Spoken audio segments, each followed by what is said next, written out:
There is no Easter Bunny, there is no Tooth Fairy, and there is no Queen of England. Megamind was a sleeper hit, but Megamind 2 is a sleeping aid, at best. Seeing it makes you wonder why it even got made in the first place. The answer is very simple. Hello, I like money. Megamind 2 was never meant to exist. When Megamind 1 came out back in 2010, it got demolished by Despicable Me at the box office. It made only $320 million on a budget of $130 million. This made it a flop in the eyes of the accountants at DreamWorks, so they shelved it forever. The only good thing about being shelved is that nobody bothers with spin-offs, sequels, prequels, or remakes, so thank God for that. Sadly, Megamind is an awesome movie with timeless charm, so it just kept accumulating fans even from the shelf. 14 years later, a bean counter at DreamWorks noticed that it had gotten really popular, and voila, it was sequel time. So, in keeping with ancient Hollywood customs, DreamWorks decided to milk the Megamind IP for every penny it was worth. That's how Megamind vs. the Doom Syndicate got greenlit. I don't want to be uncharitable, but this movie really puts the full in awful. That is in itself an amazing accomplishment, by the way. Everybody talks about how hard it is to be good, but being this bad is just as hard. Most movies can be kinda bad without even trying, but being this aggressively bad requires serious and sustained effort. So how did Megamind 2 accomplish this impressive feat? How did it get so bad? First, I thought it was typical Hollywood shenanigans. A bunch of 20-year-old Nepo babies got hired straight out of USC, took a beloved movie, and ruined it because they're too stupid to realize how stupid they are. But it was nothing like that. The voice actors didn't return for the sequel, but Megamind and Megamind 2 have the exact same writers. This just makes the horrificness of this movie even more puzzling. How did the same men who made the gem that is Megamind come up with a turd so slimy and watery and so greenish that you can't even polish it without dying of radiation poisoning? There are only two explanations. The first one is studio shenanigans. Megamind was a clever satire deconstructing superhero movies, while Megamind 2 is just a generic and boring superhero movie full of cringe lines like this one. You were great villains, but as heroes, you guys are all wet! That was supposed to be a joke. Please laugh. Now, if the studio committed this crime, there is nothing we can do about it. Corporate eggheads are always gonna corporate. But if the writers ruined this movie, then we have to accept the even sadder explanation. It would mean that these guys have no idea why Megamind succeeded in the first place. They made a lucky shot, and they couldn't make it again when they tried for a second time. If that is the case, Brent and Alan, please pay attention. Class is in session. There is a lot to criticize about Megamind 2. The animation is crap. The voice acting isn't up to snuff, and everything else is lame, but I'll focus on the screw-ups in the storytelling because that's what we do on this channel. A good story can carry crappy animation and amateurish voice acting, but Megamind doesn't have a good story. It has 4 horrendous storytelling mistakes that make it functionally unwatchable. First, no continuity. The first story error I noticed is the lack of continuity from Megamind 1. It's a literal sequel. You think they would at least get the continuity right, but nope, you're giving the team behind this thing too much credit. Megamind 2 either ignores or just blatantly contradicts everything we learned from the first movie. First, there is Megamind and Roxanne. In the first movie, Megamind's love for Roxanne is what inspires him to turn good. He falls in love with her and starts doing good deeds instead of his typical evil deeds because he wants to be worthy of her. In the end, he succeeds, and the literal final scene of the movie has Megamind and Roxanne sharing a kiss. But the second movie takes all this away. Megamind and Roxanne are not an item anymore. The writers changed their status from in a relationship to it's complicated with zero explanation, and it hasn't even been that long. The events of the first and the second movie are separated by just 2 days. It's something the old evil me would have done way back in the day. Way back in the day was just 2 days ago. This lack of continuity just pulls you out of the story and makes you realize that it's just a clumsy cash grab with zero artistic integrity. Megamind 2 also introduces the Doom Syndicate as the new villains. It's allegedly a superhero team that Megamind used to be a part of before he went solo, which is really weird because the first movie told us that Megamind grew up in prison and never really left, except to go to school, where he met Metro Man and started their lifelong beef. Our battles quickly got more elaborate. He would win some, I would almost win others. The Megamind Metro Man beef exposes the second glaring storytelling error of Megamind 2: impersonal motivations. Megamind and Metro Man started fighting when they were literal children. Megamind lost every fight and got sent to prison every single time. That's how he ended up in solitary confinement with 88 life sentences. This is what motivates him to destroy Metro Man by any means necessary. It is these deeply personal factors that motivate Megamind in Megamind 1. He wants to win his lifelong beef with Metro Man. He wants to get the girl, and he wants to correct his mistake after creating Hal. Fighting the bad guy and saving the day is just a nice bonus. Megamind 2 takes away all those personal motivations. It's just a generic good guy fighting bad guys story, and it's just not emotionally compelling enough to be interesting. There are no stakes, no sense of danger, no tension, no reason to bother. Or in plain English, it just sucks so bad. And it just gets worse because Megamind 2 has a third problem: too many characters. Megamind 2 took all the characters from the first movie and just added more. Metro Man is replaced by the Go Fish Gang as the early antagonist, who disappears in the first act and then returns at the end of the second act. The Go Fish Gang has 3 members, but they all act as one character, so it's really a wash. The real character count inflation happens with the primary antagonists. Hal is replaced by the Doom Syndicate. It has 4 members, and they all have their special superpowers and stupid internal conflicts within the gang that we are supposed to care about. The villains also have their own quote-unquote quirky personalities that are supposed to be endearing. Spoiler alert, they're not. There is this guy. His name doesn't matter. All you need to know is that he is very French and very cringe. Then there is this pile of rocks and fire with the IQ of a lobotomized donkey. He is not French, but he is still very cringe. Then there's Gale, aka Lady Doppler. She is the black woman. So if you thought cringe supervillain teams couldn't be diverse, you will have to take your racism and misogyny somewhere else. And finally, to round up the cringe syndicate, there is this one, the cringiest of them all.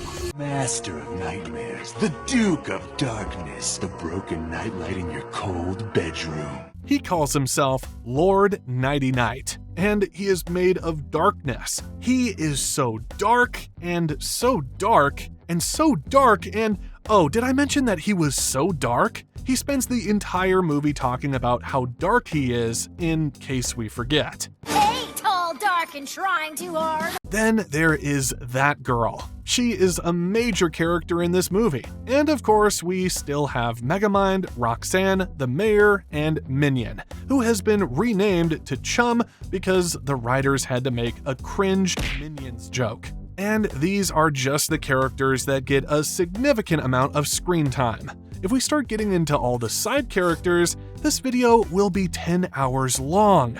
All these characters just make the story unfocused and disjointed. Megamind 1 was very focused. It was Megamind and Minion against the world. Then Megamind fell in love with Roxanne and decided that he didn't want to be a bad guy anymore. Then Roxanne realized who Megamind really was when his disguise generator malfunctioned, so she dumped him, and he went back to being a bad guy. He took over the city, but he found that unsatisfying because there was nobody to oppose him. So he turned Hal into a superhero. Hal turned into a villain, so Megamind had to become the good guy and fight Hal. This made him realize he liked being a good guy, so he became good for good. And Roxanne comes back when she realizes he really is a good guy, for real, and they live happily ever, well, until the sequel. The whole story just follows Megamind. This makes it very easy to care, but Megamind 2 doesn't have that focus. Megamind and his gang of Roxanne, Minion, and the annoying little girl are sort of the team in the middle of the story, but they all have their little side quests on top of fighting the villains of the Doom Syndicate.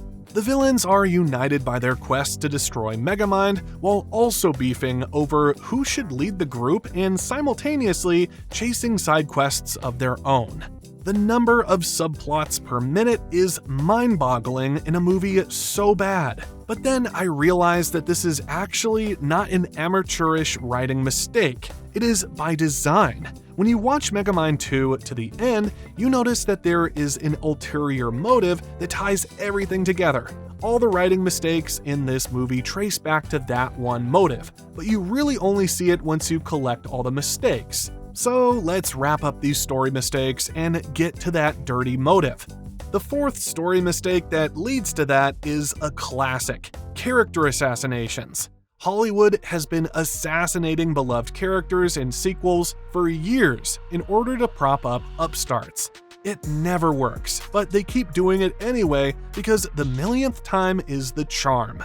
Every character from the first movie got done really dirty by Megamind 2. The mayor was nothing special in the first movie, but he was just a guy dealing with superheroes wrecking his city without having any superpowers himself. It's a tough spot to be in, but he did his best. In Megamind 2, the mayor is an incompetent idiot who can't even open a bottle of pills without his assistant's help. Nobody told me marrying would be so hard. Can't open my tummy medicine. The mayor needs Roxanne to tell him he should dispatch paramedics to help the wounded. Roxanne herself doesn't fare any better.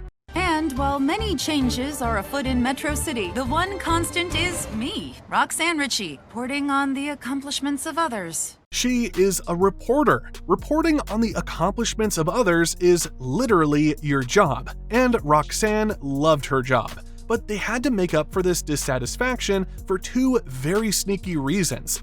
First, they want to introduce this annoying kid.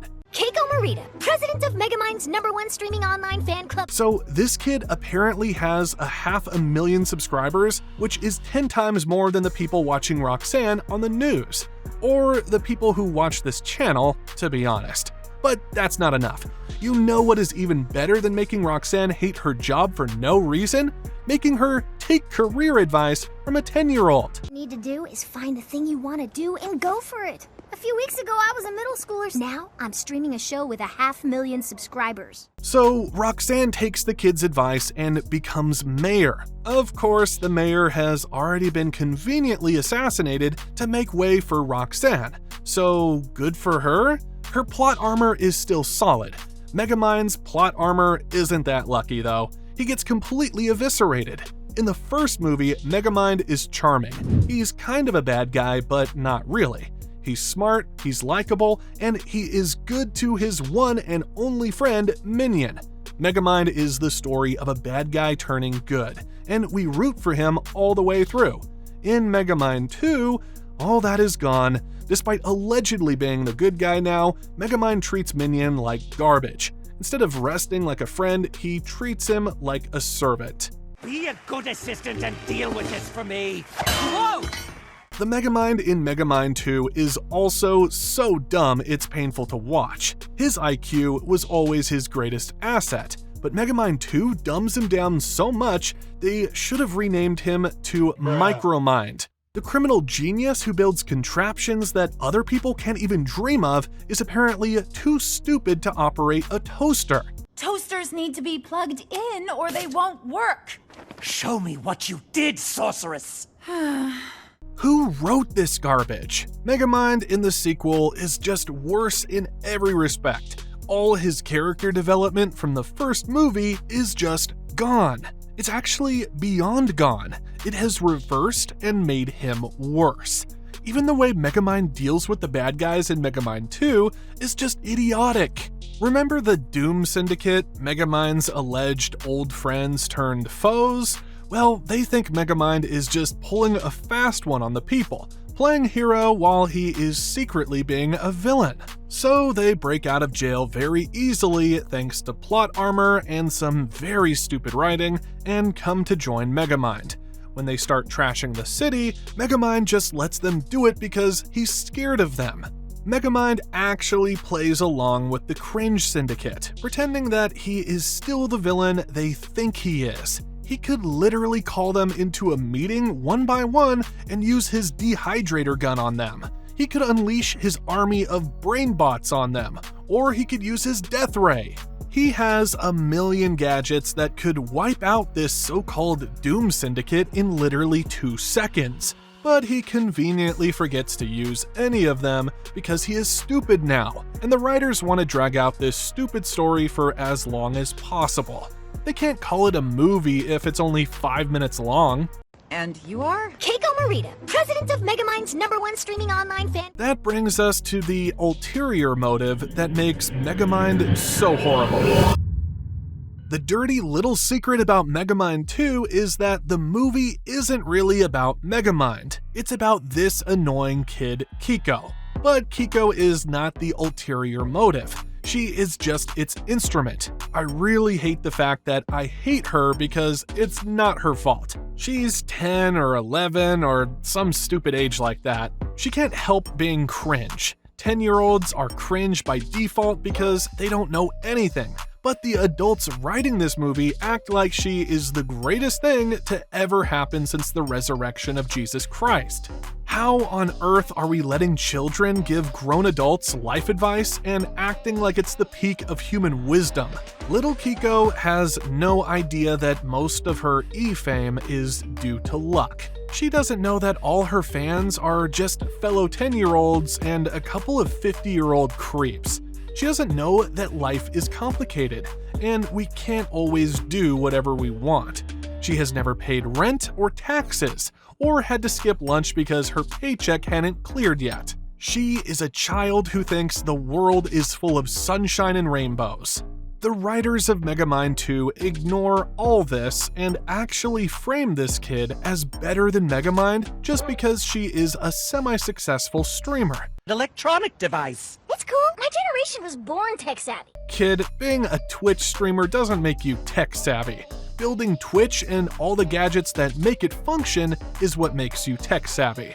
Megamind can do that. I'm pretty sure you can't. Creating a Twitch account and pointing a camera at your face is the easiest part of that entire process. But the movie just lets her get away with such stupid statements because Megamind 2 was apparently written by grown men with the intelligence of 10-year-old Twitch streamers. This is one of those smarty pants phones with a calculator built. Okay, wow, that proves you really need my help. The smugness is irritating, but it's presented as cool because the movie is trying so hard to pander to an audience of 10-year-olds that don't even exist in the first place.